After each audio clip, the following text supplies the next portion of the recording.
다음은 한상희 건국대학교 법학전문대학원 소속 중이신 교수님의 한국의 인문사회 분야에서는 어떠한 법률적 지원이 필요한가라는 주제로 발표를 듣겠습니다. 한상희 교수님은 전 서울특별시 인권위원회 위원장이시고 현 참여연대 공동대표이십니다. 부탁드립니다.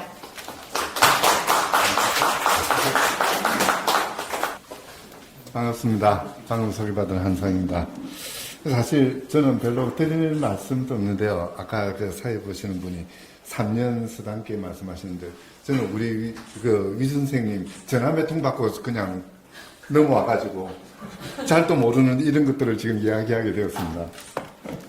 네, 그냥 기본 법안 그러니까 법안이 나오지 않았으면은 어떤 것이 논의돼야 되고 어떻게 조문해야 되는가 그 논의를 하겠습니다만은 이제 법안이 있고 그 법안의 입법을 위해서 노력할 때이기 때문에 주로 법안의 내용을 중심으로 해서 말씀드리고자 합니다.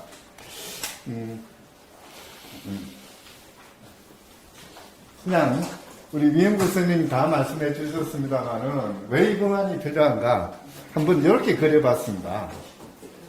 2차 대전이 끝났습니다.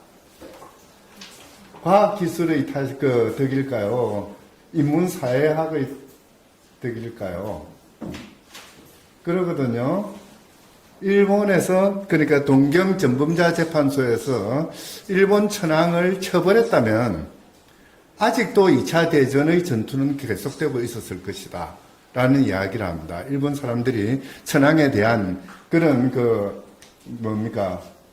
신앙이죠. 너무나 절대적이었기 때문에 천황을 죽였다가는 일본 사람들의 패전에 대한 성복을 받아내지 못했을 것이라는 이야기를 합니다.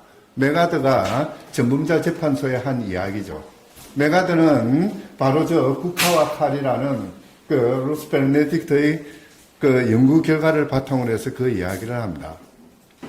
2차 대전 이후에 나치 또는 전체주의, 군국주의의 만행을 목도한 인류는 유엔이라는 조직을 만들었습니다. 그리고 세계인권선언을 하고요. 그 밑바닥에는 다 아시겠지만은 칸트의 영구평화론이 바탕을 두고 있습니다. 2차 대전은 누가 끝낸 것일까요? 참, 어떻게 보면은 우리가 과학기술을 이야기합니다만은 동시에 또는 그것보다 먼저 필요한 것이 인간 존재의 이 의미가 무엇이고 가치가 무엇인지를 생각하는 그런 노력들이 있어야 되었지 않았을까 하는 생각을 합니다. 오늘 이 자리는 바로 우리 사회에서 여태까지 누락되어 왔던 이 지점 고민하는 자리일 것 같습니다. 참 저는 요 이야기보다 더 뼈저린 게 개인적으로 뼈저린 것이 저희 학교에 대한민국의 유일한 학과가 하나 있었습니다. 히브리어과죠. 전 세계 인류의 절반 이상이 신앙하고 있는 기독교, 이슬람교 어쨌든 그와 직접적인 연관을 가지는 언어 계통이거든요. 그 언어를 연구하고 교육하는 그 학과가 2008년도에 구조조정이라는 이름으로 사라지고 거기에 속한 교수님 한 분은 7개의 학과를 거쳐서 얼마 전에 질병으로 돌아가셨습니다. 우리나라에서 아마 기네스 기록일 겁니다. 7개 학과의 전임 교수였다는 것은. 이게 이제 우리나라에서의 인문학의 또는 사회학도 마찬가지죠. 현주소가 아닐까 싶은 생각을 하는데요. 이런 것들을 막기 위해서 우리는 노력을 해야 될 겁니다. 또 하나 이제 문제가 있죠. 줄어들고 이러다가 결국은 벚꽃 피는 순서대로 망한다라는 이야기가 나옵니다. 사실 대학이 망하는 것이 문제가 아니죠. 어떻게 보면은 지역사회에서 벚꽃 피는 순서대로 대학이 망한다는 것은 인문사회 학술 연구의 제도의 측면에서 큰 문제이기도 하지만은 동시에 학술 공동체의 상당 부분이 사라지는 것을 의미합니다. 어떻게 보면은, 유영 교수님도 역시 지적하셨습니다만은, 과학기술의 영역에서는 여러 가지, R&D라는 이름으로, 여러 가지 제도 것들이 존재함으로써 그 학술 연구에 종사하는 사람들이 터잡고 학술을 할 수 있는 그런 공간이 존재합니다만은 인문사회의 경우에는 우리의 척박한 현실 속에서는 대학만이 유일한 비빌 언덕이었습니다. 그런데 이 대학이 벚꽃 피는 순서로 망하는 그런 과정을 통하게 되면은 결국은 벚꽃 피는 순서대로 학술 공동체는 사라지고 또는 약화되고 더 나아가서 전국적인 그런 학술의 위기를 직면하게 되는 이런 상황에 부딪히게 되겠죠. 사실 우리가 인문사회 학술에 대해서 국가적인 지원이 필요하다고 했을 때 왜 그래야 되느냐? 공리주의적인 관점에서 접근할 수도 있을 것이고요. 또는 윤리의 측면에서도 접근할 수도 있을 것입니다. 그러니까 15년 전에 태국을 가서 저작권 문제로 이제 태국을 가가지고 이래저래 조사를 하다 보니까 하여튼 불법 복제가 정신이 없습니다. 그때 여러 단위에서 결정한 게 뭐냐면은 동남아의 경우에는 저작권 주장을 하지 않고 불법 복제를 방임하는 것이 낫다. 그 판단이었거든요.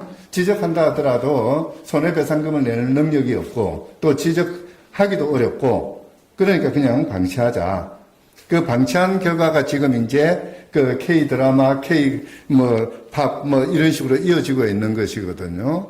그러니까 이제 학술 인문사회 부분이 국가 산업 발전이라든지 또는 여러 가지 인류 생활 문명의 발전에 기여한다. 그렇기 때문에 지원해야 된다라는 이야기도 할 수는 있을 겁니다. 공리적인 관점입니다. 또 다른 측면에서는 인간 존재의 의미와 가치를 추구하기 위해서 우리가 왜 사는가를 답하기 위해서 우리 자신에게 답하기 위해서라도 인문사회과학은 필요합니다. 산업적인 기반 또는 산업적인 연관이 없다 하더라도 뭔가 성과가 나타나지 않는다 하더라도 인문사회 영역은 학술은 그 존재만으로도 우리에게 질문을 던지고 답을 하게 만들고 그 답을 바탕으로 해서 우리가 살아갈 수 있는 힘을 준다는 점에서 당연히 권장되고 또 지원돼야 될 그 어떤 것일 겁니다. 그런데 사실 우리 법제의 측면에서 보면은 정말 좀 기울어진 운동장도 아니다라고 이야기가 했었는데요. 정말 그렇습니다. 과학기술 분야는 학술진흥법을 모태로 해서 사실 학술진흥법뿐만 아니라 헌법에서 헌법 제9조에서 문화국가조항이 있고요. 22조에서 학문과 예술의 자유를 규정하고 있고요. 127조에서 과학기술진흥 그걸 이야기를 합니다. 그게 이제 가장 근본적인 법이라고 한다면은 그 다음에 일반적인 법으로 나오는 것이 학술진흥법. 또 이제 한편에서는 연구재단법도 일반적인 법에 해당된다고 할 수가 있죠.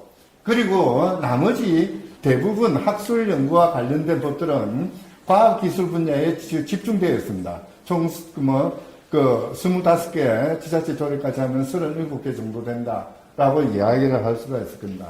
그런데 인문사회 분야에 대해서는 그냥 학술진흥법이 있고요. 일반법으로서. 사실 학술진흥법은 지금 보시듯이 나머지 25종의 법령에 의해서 구체화되고 있습니다. 다른 말로 하자면은, 그러니까 24개죠. 24개의 과학기술 분야 법령에 의해서 지배당하고 있고 식민지화되어 있는 것이 학술진흥법입니다. 인문사회 분야에는 하위법이 없습니다. 처리구정 훈령 하나 있었는데요. 그것도 사라져버렸죠. 그리고 인문학법이라는 인문학 및 인문정신문화진흥에 관한 법률이 만들어졌습니다만은 이 법은 대부분 인문학의 학술 지원에 관련된 것이 아니라 그냥 이루어진 인문학적인 성과들을 확산시키는, 교육시키고 확산시키는 여기에 중점이 놓여져 있습니다. 어떻게 보면은 그 이제 독일식으로 빌둥, 국민의 교양을 향상시키는 부분에 집중되어 있는 것이지 학술 연구를 위한 법이라고 하기에는 조금 어렵죠.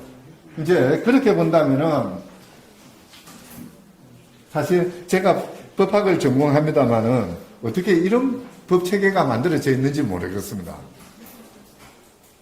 새는 좌우의 날개로 날아다녀야 되는데 한쪽은 날개도 없고 한쪽은 그냥 너무나 많은 그런 깃털이 뭉쳐져 있는 이런 상황인 거죠. 너무나 편향되어 있었는데요.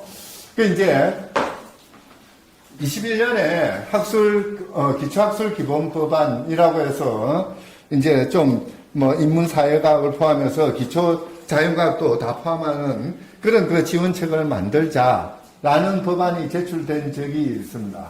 거기에 이 법에 대한 과학기술부의 의견이 밑에 나와 있습니다.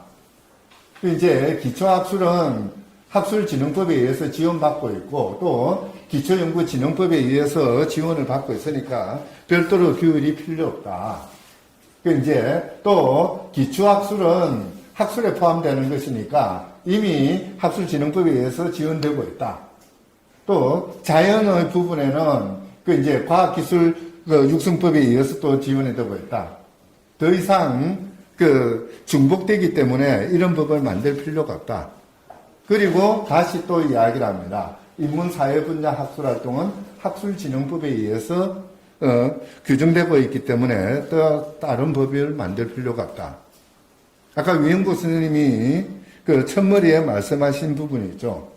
우리나라 학술진흥에 관한 모든 기금의 1%도 안 되는 돈이 그만큼만 인문사회 학술 영역에 투여되고 있는 그 현실은 여기서는 그냥 그대로 가려버리고 만다. 그냥 학술진흥법이 있으니까 그걸로 퉁치자 하고 넘어가는 거죠. 그 결과는 인문사회 분야에 대한 1%밖에 안 되는 그런 지원으로 이어지고 있습니다. 바로 그 때문에 이런 것들을 좀 정리하기 위해서 인문사회 학술진흥을 위한 기본법이 마련될 필요가 있습니다. 여러 가지 목적이 있죠. 어쨌든 아마 여기에 적혀 있는 이야기는 조금 체면 차리면서 하는 이야기인 것 같아요. 한마디로 말해서 정말 인문사회 학술 분야는 굶어 죽기 일보 직전이기 때문에 우리 연명을 좀 해달라. 우리 목숨줄 좀 살려달라는 이야기입니다. 정부의 지원이 엄청나게 불균형을 이루고 있는 거, 이런 것들 좀 처리를 하고요. 더 나아가서 보통 이제 우리가 학술 지원이라 하면은 세 가지의 차원에서 이야기를 해야 됩니다.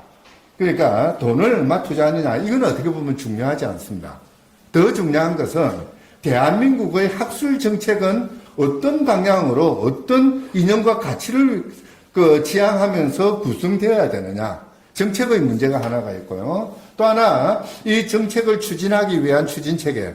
어떤 기구와 어떤 프로그램에 의해서 이 정책을 집행할 것이냐, 마련하고 집행하느냐. 그리고 세 번째가 이런 정책을 집행하는 데 필요한 자원들, 인적 자원과 물적 자원을 어떻게 확보할 것이냐. 이 세 가지를 중심으로 해서 구성이 돼야 되는데요. 바로 그런 법률적인 지원 체계가 제대로 정비돼야 된다는 거. 그게 이제 또 다른 이유겠습니다. 사실, 이제 첫 번째, 두 번째의 이야기들은 나중에 나머지 부분을 그대로 다 포괄하는 거죠. 돈이 얼마 투자되느냐가 중요한 것이 아니라 대한민국의 인문사회 학술 영역에 대한 어떤 컨트롤 타워가 존재하는가. 특히 그 지원을 하기 위해서 부처 간의 또는 예산 항목 간의 조정, 그리고 기획을 할 수 있는 어떤 컨트롤 타워를 마련하는 것. 그것도 상당히 중요한 문제일 것입니다. 그래서 이제 이 기본 법안 중심으로 한번 정리를 해봤습니다. 목적은 저는 이 법안에 가장 마음에 드는 게 목적 규정입니다. 산업 발전을 위하겠다라는 말은 없죠. 그래서 마음에 듭니다. 인문사회 학술은 산업 발전을 위한 것이 아니죠. 그 자체로 존재 목적이 있습니다. 그러니까 국민들이 인간으로서의 품위를 잃지 않고 살아가게 하기 위한 그런 토대로서 인문사회 학술이 발전돼야 되고, 그 발전을 위해서 국가지방자치단체의 역할과 의무를 규정하는 것, 그게 목적이다. 이게 이제 다시 구체화되는 것이 제2조입니다. 기본 이념이죠. 그러니까 인문사회 학술이 이제 국가 공동체의 운영에서 가장 필요 불가피한 자원이다. 요거는 그러니까 법률이기 때문에 국가라는 말이 나올 수밖에 없습니다. 국가가 지원해야 되는데 왜 지원해야 되느냐? 국가의 운영에 가장 중요한 것이니까 지원해야 된다는 이야기가 나오는 거죠. 사실 법률이 아니라면은 인문사회 학술은 국가사회라는 말하고 연관지을 필요는 없는 거죠. 조금 인문사회의 측면에서 바라보면은 국가란 말이 나와서 좀 걸리긴 합니다만 어쩔 수 없는 것이라고 양해해 주시고요. 그리고 이제 국민들이 가지는 자기 인격의 발현, 행복을 추구하고 인간으로서의 품위를 잃지 않고 살아갈 수 있는, 더 나아가서 다양한 삶과 의미와 가치를 누릴 수 있는 자유들, 이런 것들을 실현시킬 수 있는 그런 것이 이 기본법의 지향점이다라는 것을 선언할 필요가 있을 것 같습니다. 이제 이렇게 보면은 정말 이런 법이 만들어졌다면은 저희 학교에 히브리어과는 없어지지 않았을 겁니다. 참 쓸쓸한 그런 장면을 목도하지 않아도 됐겠죠. 그리고 이제 3조에서 용어 정리가 나오는데요. 인문사회 학술의 개념, 특히 이제 그러니까 인간 존재의 의미와 가치에 대한 탐구 활동이다 라는 것이 중심에 놓여집니다. 자, 그리고 이제 국가는 이제 인문사회 학술 활동에 대해서 지원하고 육성해야 될 의무가 있죠. 여러 가지로 나뉘게 되는데요. 이제 책무의 주체는 국가가 있고 지방자치단체가 있고, 그리고 이제 국가 영역을 떠난 민간 영역, 교육기관이라든지 연구기관이라든지 이런 것들의 각각의 업무적 책무들이 규정되어야 될 겁니다. 5조의 경우는 사실 요거는 기본법에서 일반적으로 규율되는 그런 형식이죠. 그러니까 인문사회 학술에 관해서는 이 법을 최우선적으로 적용한다. 다른 법의 다른 규정이 있다 하더라도 이 법을 우선 적용하라는 그런 규율입니다. 이제 아까 말씀드렸듯이 지원이라고 한다면은 세 가지 영역이어야 됩니다. 정책과 제도와 그리고 자원인데요. 정책의 영역에서는 이제 6조에서 기본 원칙을 통해서 대한민국의 인문사회 학술을 정책이 추구해야 되는 방향성을 제시를 합니다. 여러 가지 이야기들이 있는데요. 이제 감안해야 될 것이, 그러니까 사실 1번은 조금 1호는 조금 자존심 상한 규정이긴 합니다. 이쪽으로 기울어 있으니까 좀 바로 잡자는 이야기죠. 바로 잡아야 되는 것이고요. 그리고 이제 인문사회 연구, 교육, 확산, 이런 것들도 좀 필요한 것이고요. 더 나아가서 여러 가지 지원 방향들을 모색하는 거. 그리고 이제 자원 중에서 인적 자원의 확대 재생산에 지향해야 된다.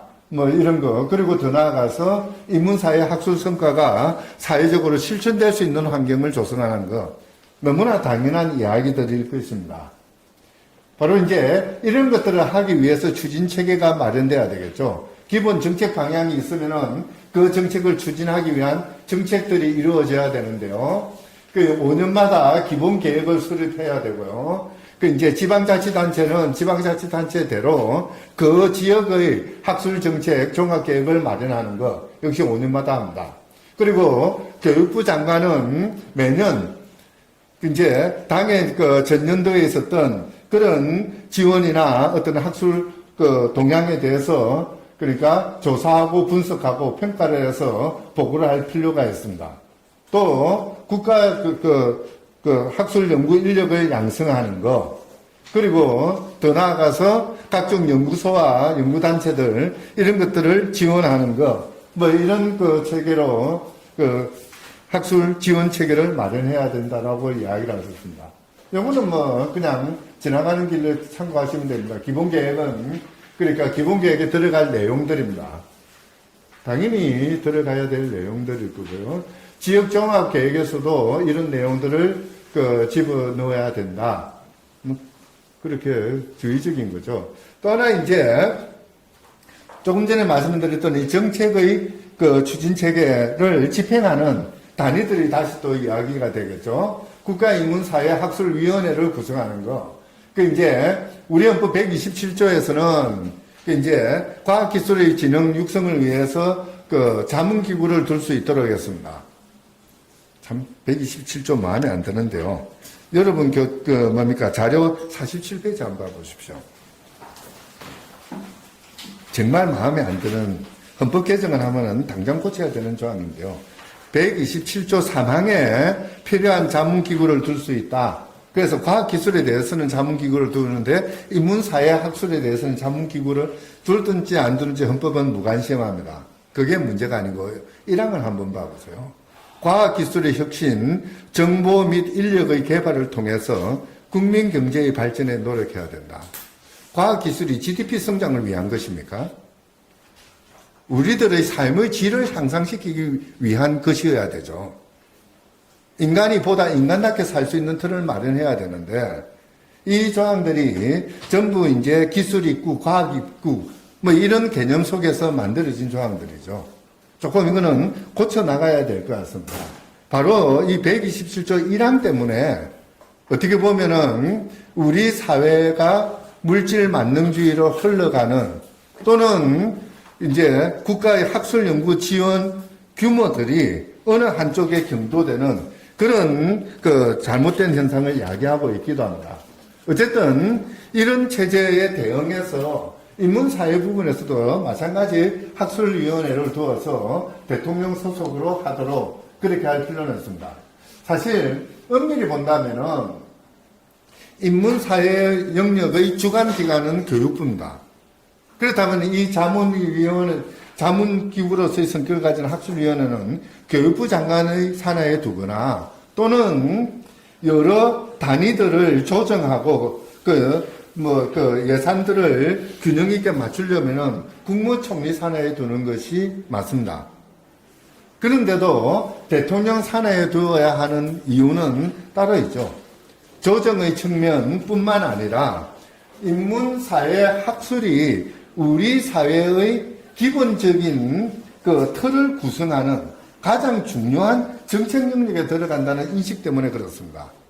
과거에 우리가 못 살 때 국민소득 1,000달러 또는 국민소득 1만 달러를 이야기하는 그런 애틋함이 있었을 때, 타는 목마름이 있었을 때, 그때 헌법 127조 1항이 만들어지듯이 이제 우리는 어느 정도 산업화를 이룬 이 체제에서 우리가 고민해야 될 것은 얼마나 더 벌어들일까와 더불어서 어떻게 살 것이고 왜 살 것이냐는 고민이 필요한 부분입니다.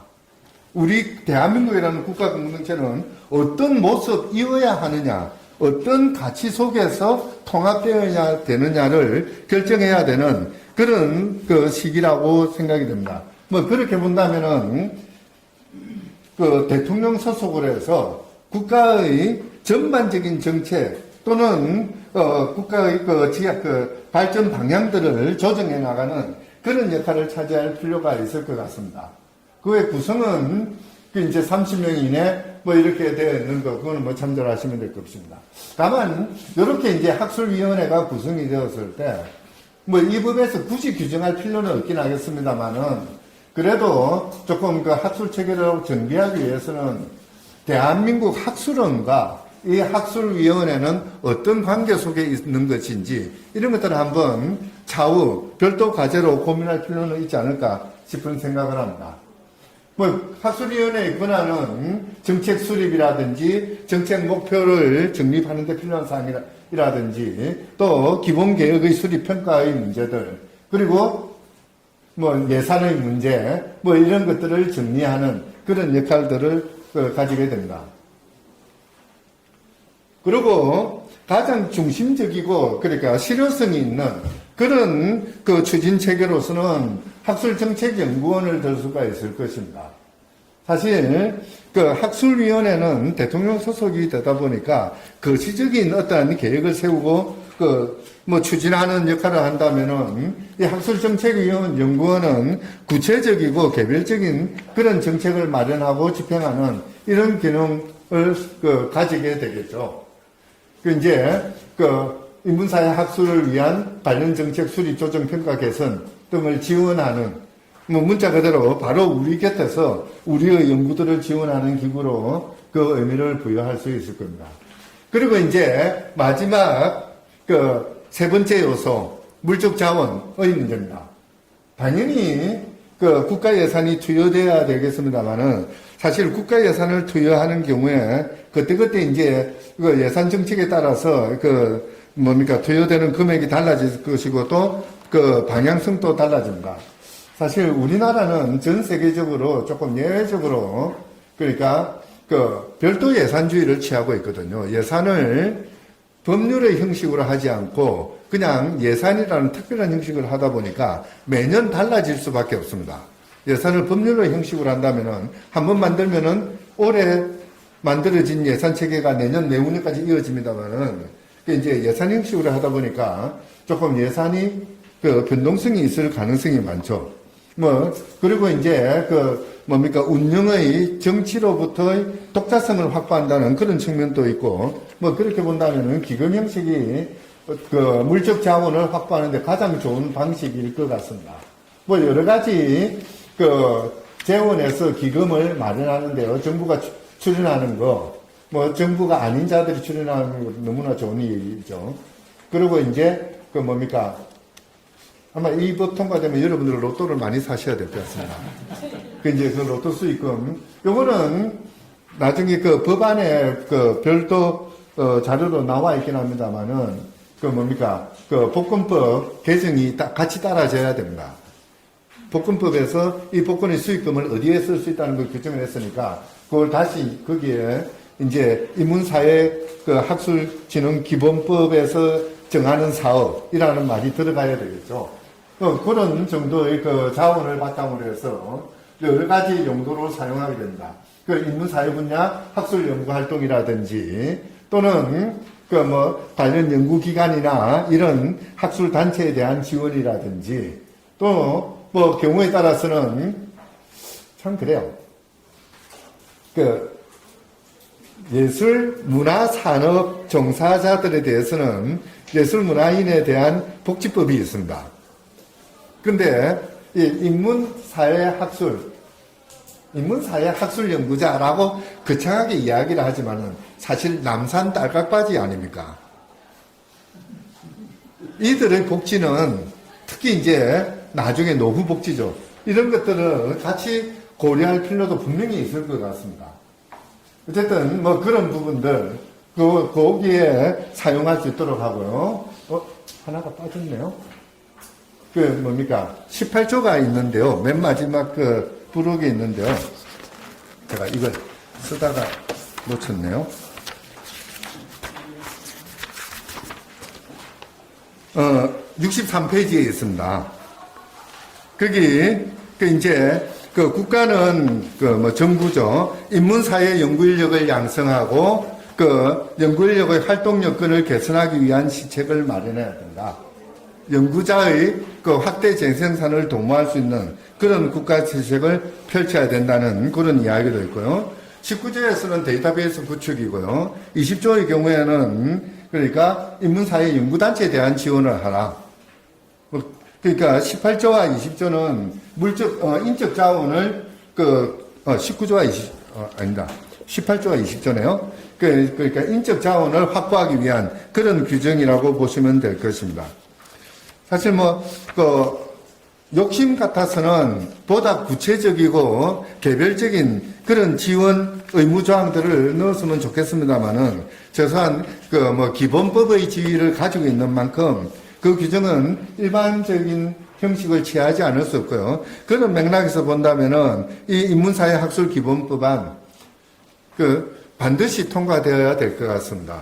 우리가 힘을 모아서 목소리를 같이 할 때 그때 이런 법안은 의미 있게 국회에서 입법 절차를 거칠 수 있는 그런 동력을 확보할 수 있을 것 같습니다. 이상입니다.